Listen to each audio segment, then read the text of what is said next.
Responsibilidad po nating lahat yan. Kaya hindi po katanggap-tanggap na ang excuse dahil kaya nagka-aksidente ay nawala ng preno. Dapat regular na iniinspeksyon ng mga truckers ang kanilang mga truck bago ito ibiyahe. Ito ang binigyang diin ni Metropolitan Manila Development Authority o MMDA Chairman Attorney Don Artes. Kasunod ito ng mga aksidente na kinasangkutan ng mga truck sa Metro Manila na ikinasawit ng ilang individual na ang dahilan ng mga driver ay nawalan sila ng preno.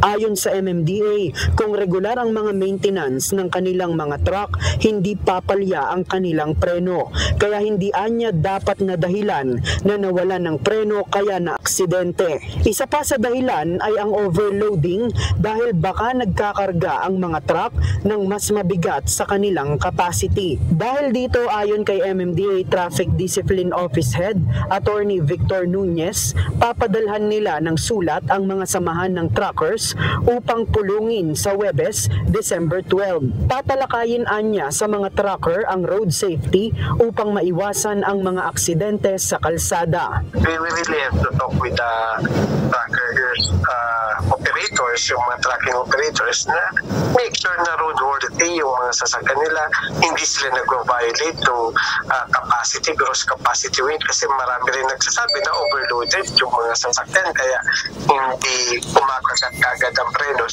Bukod sa truckers, kasama ring kakausapin ng MMDA ang mga motorcycle taxi companies kaugnay naman ng mga aksidenteng kinasangkutan ng mga rider kamakailan. Samantala, sa pananaw ng Inland Haulers and Truckers Association of the Philippines, sang-ayon sila sa plano ng MMDA na talakayin ang road safety.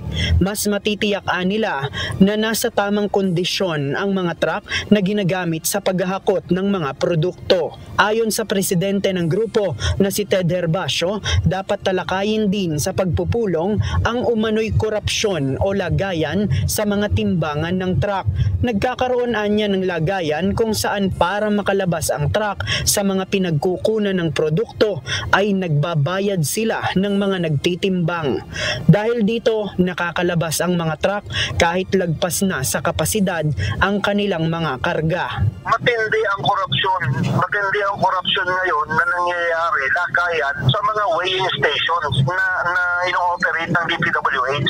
Yung mga bigas, yung semento, yung mga feeds na nanggagaling sa load, ang lagayan dyan 2,000 piso para hindi ka timbangin. So pag hindi ka tinimbang, hindi ka dumaan sa timbangan, sort of saying, hindi ka overloaded kasi nakatawid ka.